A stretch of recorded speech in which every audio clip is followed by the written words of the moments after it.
Hello students, welcome to our YouTube channel. So today we are going to learn displacement versus time graph. This is a part of the chapter Motion in One Dimension of class 9 physics. This is also useful for class 11 students because today I am going to talk about the very basics from where you will be getting the preliminary ideas regarding how to tackle questions related to displacement time graphs. Before I start, I request all of you to kindly subscribe our YouTube channel and follow us on WhatsApp. So let's start. Okay, so as you see, displacement versus time. Now time is an independent variable. Time किसी का ऊपर depend नहीं करता है, हम सब time का ऊपर डिपेंड करते हैं. तो उसी लिए हम टाइम को रखेंगे एक्स एक्सिस पे, मतलब हॉरिजॉन्टल एक्सिस पे हम टाइम को रखेंगे. ये है नंबर 1. अच्छा, और दूसरा वेरिएबल कौन सा है? डिस्प्लेसमेंट. तो डिस्प्लेसमेंट को हम रखेंगे वाई एक्सिस पे. ठीक है, displacement along y axis. Displacement को हम एस से डिनोट करते हैं और टाइम अलोंग एक्स एक्सिस. अच्छा, अगर displacement time graph parallel to time axis हुआ, ठीक है, this displacement time graph is parallel to time axis. इससे हम क्या क्या इंफॉर्मेशंस निकाल सकते हैं, मतलब what are the informations that we can extract from this particular displacement time curve, जहां पे displacement is parallel to the time axis. देखो यहां पे टाइम इज इंक्रीजिंग लेकिन डिस्प्लेसमेंट कांस्टेंट है. ये तो ओरिजिन है, दिस इज द ओरिजिन. तो यहां पे इस पॉइंट पे डिस्प्लेसमेंट इज कांस्टेंट, मतलब डिस्प्लेसमेंट का कोई चेंज नहीं हो रहा है.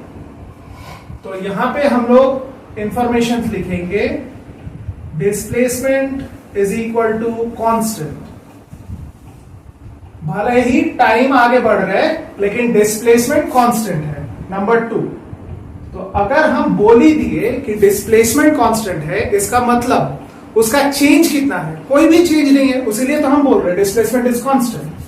यानी कि चेंज इन डिस्प्लेसमेंट, इसको हम लोग ऐसे लिखते हैं delta S is equal to 0, मतलब डिस्प्लेसमेंट का कोई चेंज नहीं है. अच्छा, थर्ड, मतलब बॉडी का डिस्प्लेसमेंट का कोई चेंज नहीं है, मतलब बॉडी इज एट रेस्ट, मतलब बॉडी रेस्ट पे है. बॉडी रेस्ट पे है, वो पहले जहां था अभी भी वहीं पे है. अच्छा, नंबर 4. अच्छा, हम लोग वेलोसिटी को कैसे लिखते हैं?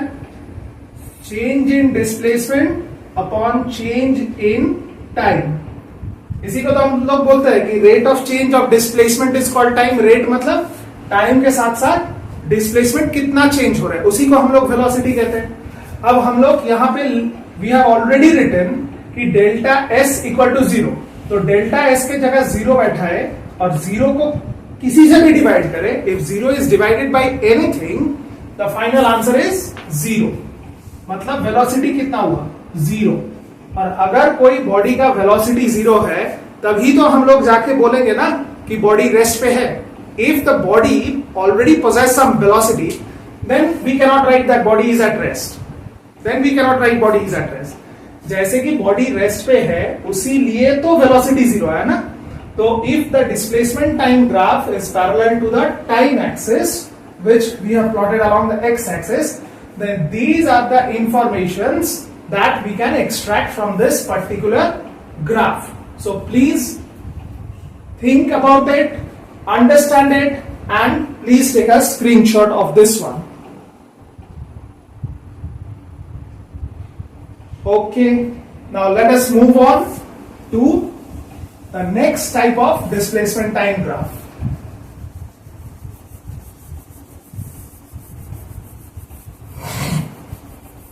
Okay, now we move on to the second type of displacement time graph. Again we plot displacement along y-axis and time along x-axis, and this is the origin. Now our displacement time graph is this one. I extend it a little more. Our displacement time graph is this one. अच्छा, तो ये graph से हम क्या क्या informations निकाल सकते हैं, देखते हैं. देखो यहां पे टाइम जैसे जैसे बढ़ते जा रहे हैं, मान लो टाइम यहां पे है तो इसका करस्पॉन्डिंग डिस्प्लेसमेंट कहां पे है, यहां पे. मान लो टाइम यहां पे है तो उसका करस्पॉन्डिंग डिस्प्लेसमेंट भी यहां पे. मान लो टाइम यहां पे है तो उसका करस्पॉन्डिंग डिस्प्लेसमेंट यहां पे. मतलब जैसे जैसे टाइम बढ़ते जा रहे हैं डिस्प्लेसमेंट भी उसी तरीके से बढ़ते जा रहे हैं. अच्छा, तो यहां पे हम लोग लिखेंगे change in displacement, that is delta S is equal to constant और यूनिफॉर्म. मतलब मान लो पहला 1 सेकेंड में डिस्प्लेसमेंट हुआ 5 मीटर, तो in the next 1 second also it will get displaced by another 5 meter. In the third 1 second it will again get displaced by another 5 meter. मतलब displacement का change with respect to time कैसा है, constant या uniform. ऐसा नहीं कि पहला 1 second में 5 मीटर चला, दूसरा 1 सेकंड में 3 मीटर चला और तीसरा 1 सेकंड में 10 मीटर चला. हर 1 सेकंड में, just for example I am saying, just for example, कि हर 1 सेकंड में 5 मीटर करके उसका डिस्प्लेसमेंट हो रहा है, यानी कि change in displacement is constant और यूनिफॉर्म. अच्छा, इसका मतलब वेलोसिटी कैसा होगा, वेलोसिटी को हम लोग कैसे लिखते हैं, delta s by delta t, मतलब change in displacement by change in time. वो भी होगा यूनिफॉर्म, वो भी होगा यूनिफॉर्म. अच्छा, अगर वेलोसिटी यूनिफॉर्म या कांस्टेंट है तो हम एक्सेलरेशन को कैसे जानते हैं. एक्सेलरेशन मतलब change of velocity with respect to time. ठीक है. अच्छा, पहले इसको लिखने से पहले हम एक बात लिख देते हैं कि अगर मैं बोल ही दिया कि वेलोसिटी कांस्टेंट या यूनिफॉर्म है तो चेंज इन वेलोसिटी कितना होगा, 0 डेफिनेटली, क्योंकि वेलोसिटी अगर कांस्टेंट है, मान लो 10 मीटर पर सेकेंड कांस्टेंट है, मतलब वो कभी 20 भी नहीं हो रहा है, वो कभी 5 भी नहीं हो रहा है, तो चेंज इन वेलोसिटी कितना, 0. अच्छा, तो हम लोग एक्सेलरेशन को कैसे जानते हैं, एक्सेलरेशन का फॉर्मूला है change in velocity bye change in time. This is the formula for acceleration, change in velocity bye change in time. अब चेंज इन वेलोसिटी अगर 0 है तो 0 बाय टाइम क्या हो जाएगा, 0. मतलब बॉडी का कोई एक्सेलरेशन नहीं है, मतलब this is a non accelerated motion. इसको हम लोग कहेंगे नॉन एक्सेलरेटेड मोशन. ठीक है. अच्छा, मैं एक शॉर्टकट सिखा दे रहा हूं. अच्छा, यहां पे टाइम के साथ साथ वेलोसिटी यूनिफॉर्मली इंक्रीजिंग, मतलब वेलोसिटी कांस्टेंट है, वेलोसिटी इज, अच्छा हम यहां पे यूनिफॉर्मली इंक्रीजिंग नहीं लिखेंगे, हम यहां पे सिर्फ यूनिफॉर्म ही लिख देते हैं. यहां पे हम सिर्फ यूनिफॉर्म ही लिख देते हैं. अच्छा, अब मैं एक शॉर्टकट सिखा दे रहा हूं कि displacement time graph positive side of x axis के साथ जितना एंगल बना रहे हैं, मतलब ये वाला angle, this is an acute angle, मतलब theta is less than 90 degree. Theta is less than 90 degree, मतलब ये है एक्यूट एंगल. ठीक है. Theta is less than 90 degree, ये है एक्यूट एंगल. इसका मतलब होगा velocity is positive, velocity is positive, क्योंकि हम लोगों को अगर डिस्प्लेसमेंट टाइम ग्राफ देके बोला कि फाइंड आउट द वेलोसिटी, तो हम कैसे निकालेंगे, हम ये ग्राफ का स्लोप निकाल लेंगे. We will find out the slope of this displacement time curve and that will give us velocity. अब मैं शॉर्टकट क्या बोला कि अगर ये displacement time graph time axis के साथ जो एंगल बना रहे हैं वो 90 से कम है, मतलब एक्यूट एंगल है, तब हम लोग जाके बोलेंगे वेलोसिटी इज पॉजिटिव. इसके आगे हम इसका ऊपर जब सम्स करेंगे तो ये और अच्छे से समझ में आएगा. अभी के लिए इसको समझो, ये 4 पॉइंट्स नोट करो और इसका स्क्रीनशॉट ले लो.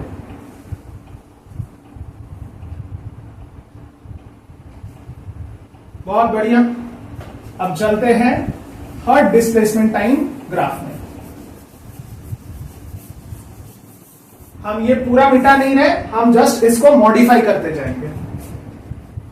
हम जस्ट इसको मॉडिफाई करते जाएंगे. अच्छा,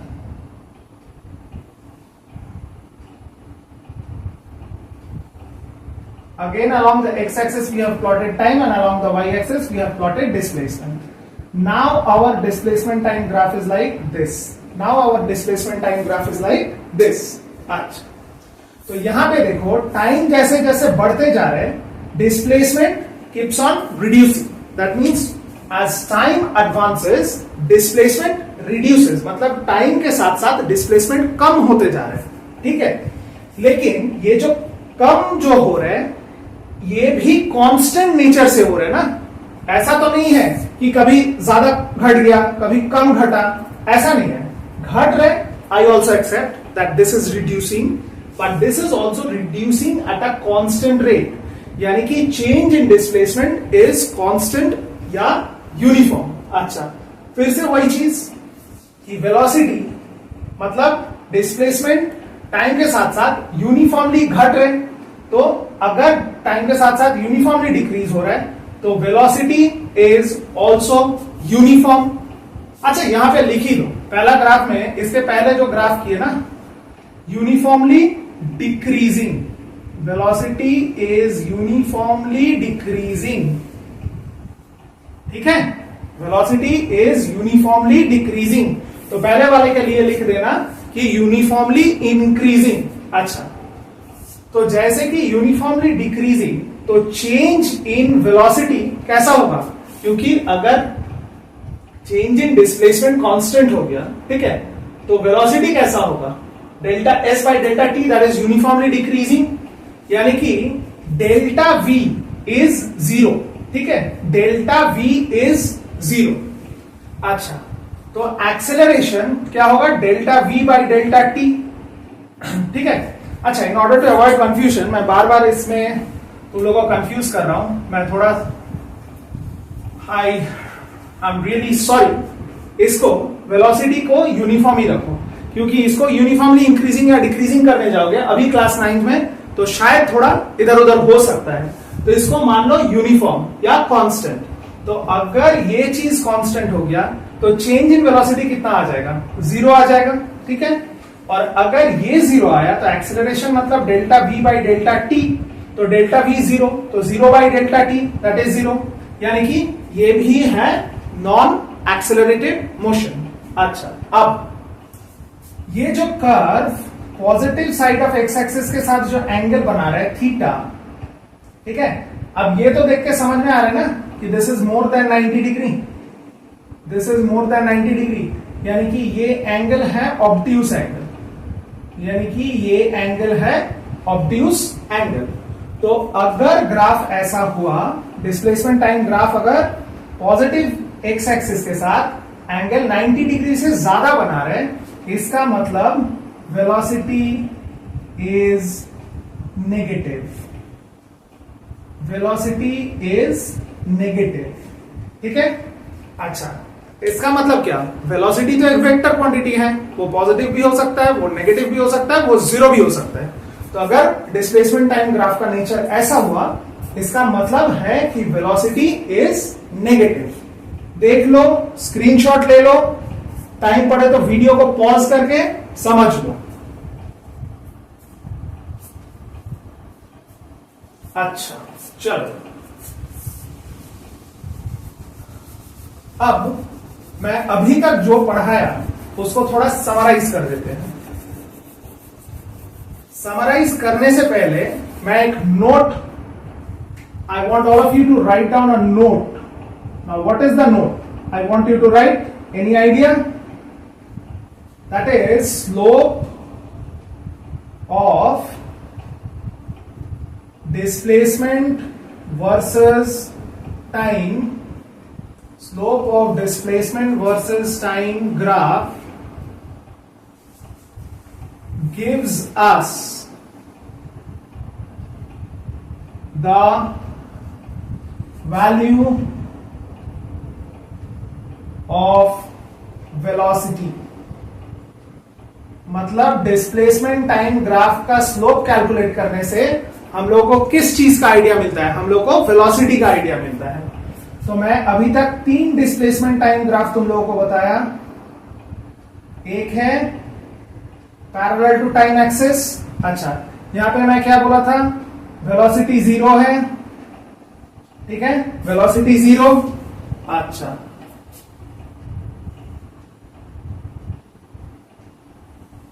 दूसरा डिस्प्लेसमेंट टाइम ग्राफ जो मैं बताया ऐसे है. यहां पे मैं बोला वेलोसिटी कांस्टेंट और कैसा है? पॉजिटिव है. वेलोसिटी पॉजिटिव है क्योंकि यहां पे ये जो एंगल बन रहा है थीटा, ये theta is less than 90 degree, यानी कि एक्यूट एंगल है. अच्छा, और थर्ड जो मैं डिस्प्लेसमेंट टाइम ग्राफ अभी अभी तुम लोगों को बताया, ये ऐसा है. ऐसे यहां पे जो एंगल बन रहा है theta, that is more than 90 degree, यानी कि ऑब्ट्यूस एंगल. और यहां पे भी वेलोसिटी कांस्टेंट है. यहां पे भी वेलोसिटी कांस्टेंट है, लेकिन कैसा है? वेलोसिटी नेगेटिव है. और यहां पे देखो स्लोप मतलब क्या? ग्राफ एक्स एक्सिस के साथ कितना कितना एंगल बना रहे हैं. अब ये ग्राफ तो पैरेलल टू एक्स एक्सिस ही है. This graph is not at all making any angle with the positive side of x-axis. This is directly parallel to the x-axis. So here the slope is 0. That's why velocity is also 0. So please take a screenshot of this one. I hope you people are understanding.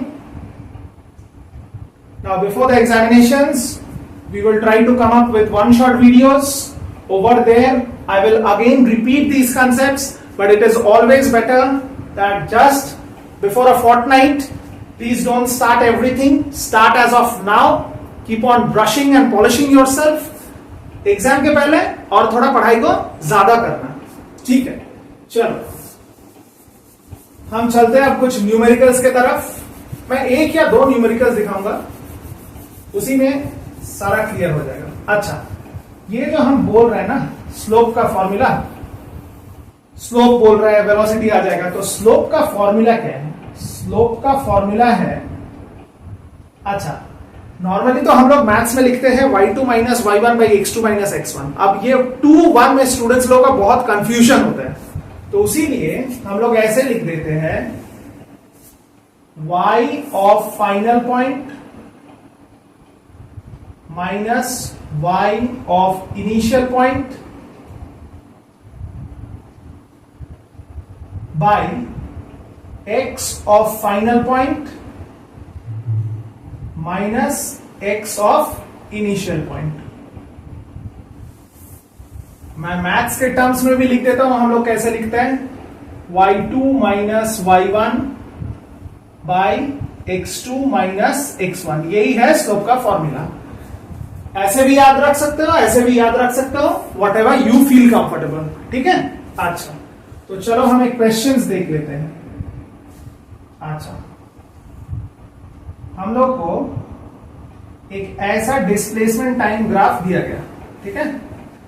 अच्छा, जहां पे कुछ part ऐसा, कुछ part ऐसा और कुछ part ऐसा. अच्छा, ये पॉइंट का डिस्प्लेसमेंट है मान लो 20 मीटर. अच्छा, ये है पॉइंट ए, ये है बी, ये है सी, ये है डी. अच्छा, यहां का बी का करस्पॉन्डिंग टाइम मान लो हो गया 5 सेकेंड, सी का करस्पॉन्डिंग टाइम मान लो हो गया 15 सेकेंड 15 सेकेंड्स, एंड डी का करस्पॉन्डिंग टाइम मान लो हो गया 20 सेकेंड. डी का टाइम मान लो हो गया 20 सेकेंड। अच्छा, तो this is the displacement time graph given to us. अब क्वेश्चन क्या दिया कि find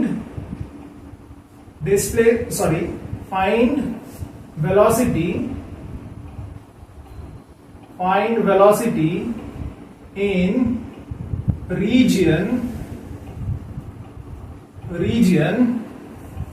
AB, BC and CD। AB, BC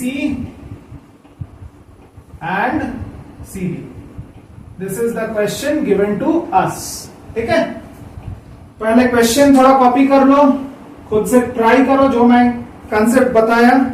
video को थोड़ा पॉज कर लो, खुद से ट्राई करो। 1 2 3 4 5। चलो, मैं ये फॉर्मूला रब कर दे रहा हूं। अच्छा, ये question I hope all of you have written, तो क्वेश्चन को मैं रब कर दे रहा हूं। अच्छा, अब देखते हैं velocity in region A B. अच्छा, हम ऐसे मैथमेटिकल नोटेशन से लिख दे रहे हैं velocity in region A B, we suffix A B. अच्छा, हम ए से बी में जा रहे हैं, मतलब A is the initial point और बी है फाइनल पॉइंट। सिर्फ इस पार्ट के लिए, ए बी के लिए, B is the final point and A is the initial point. अच्छा, अब फॉर्मूला क्या है? y value of the final point, तो b is the final point, उसका करस्पॉन्डिंग y वैल्यू कितना है? 20 minus a is the initial point, तो उसका करस्पॉन्डिंग y वैल्यू कितना है? 0। अच्छा, अब लिखा है x value of the final point, मतलब abscissa of the final point, तो b का करस्पॉन्डिंग x वैल्यू कितना है? 5 माइनस a का करस्पॉन्डिंग x वैल्यू कितना है? 0, क्योंकि a का तो x y दोनों ही 0 है, क्योंकि a ही तो है हम लोग का ओरिजिन। तो y2 minus y1 by x2 minus x1, तो 20 minus 0 that is 20 by 5 minus 0 is 5, तो 20 बाई 5 मतलब 4 मीटर पर सेकेंड। ठीक है, अब मैं क्या बोल रहा था कि डिस्प्लेसमेंट टाइम ग्राफ अगर ऐसा हुआ मतलब पॉजिटिव एक्स एक्सिस के साथ अगर एक्यूट एंगल बना रहे, तो डिस्प्लेसमेंट कैसा होना चाहिए था? पॉजिटिव। देखो, जो मैं बोला था और सम सॉल्व करके जो आया, दोनों both the things are matching.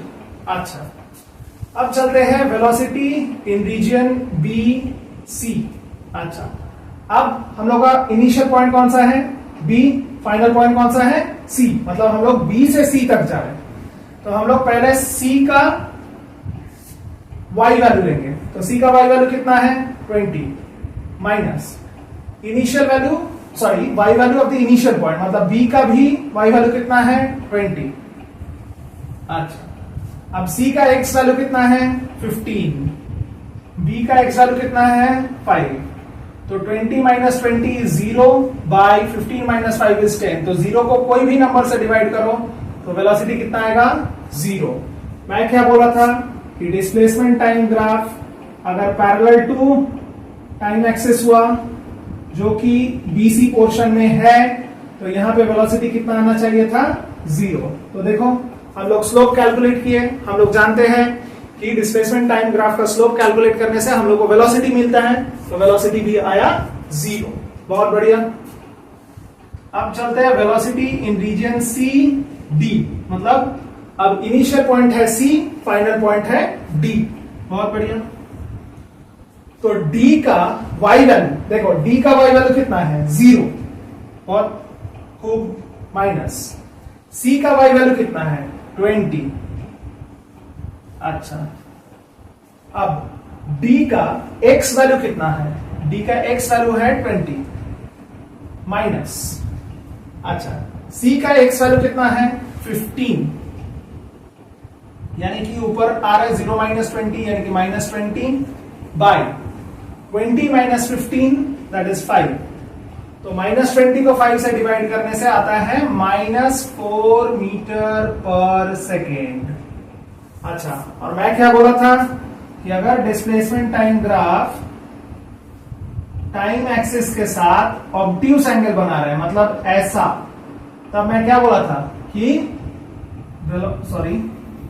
तब मैं बोला था कि velocity is equal to negative, यही मैं बोला था।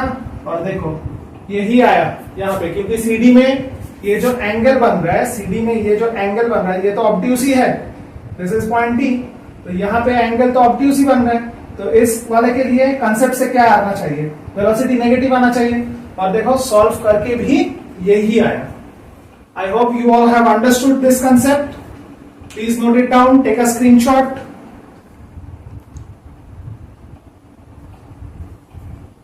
Okay, now so I hope you all have understood, because this is all that is there in displacement time graph, जहां से हम लोग को उसका नेचर एनालाइज करके जो जो इंफॉर्मेशन हम लोग एक्सट्रैक्ट कर सकते हैं, मैं सारा चीज तुम लोगों को बता दिया।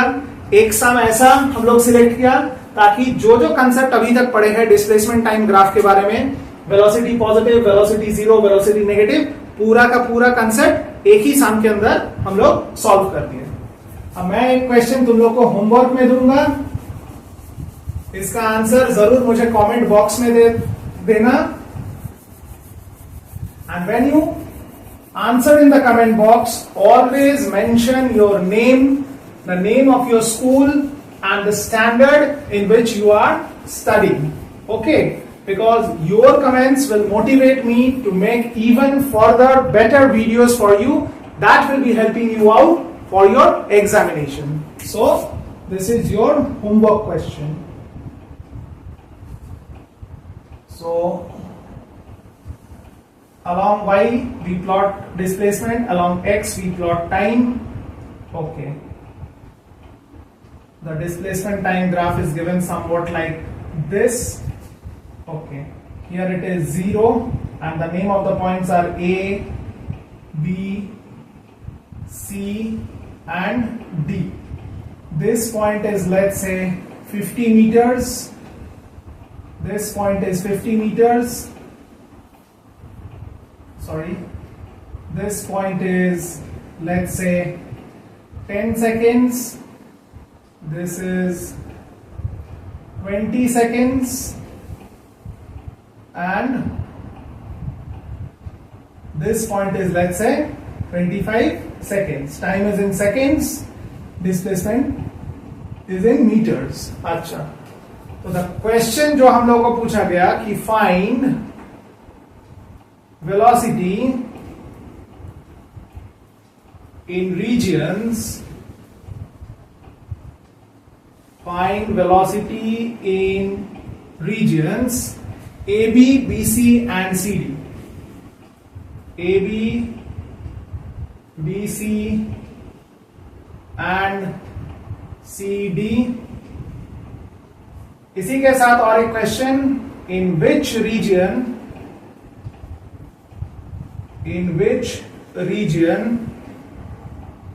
velocity is maximum, मतलब कौन सा रीजन में वेलोसिटी सबसे ज्यादा है। This is a question as your homework, so try this out definitely and give your comment in the comment box. I wish you all the very best, God bless all of you, thank you, bye bye.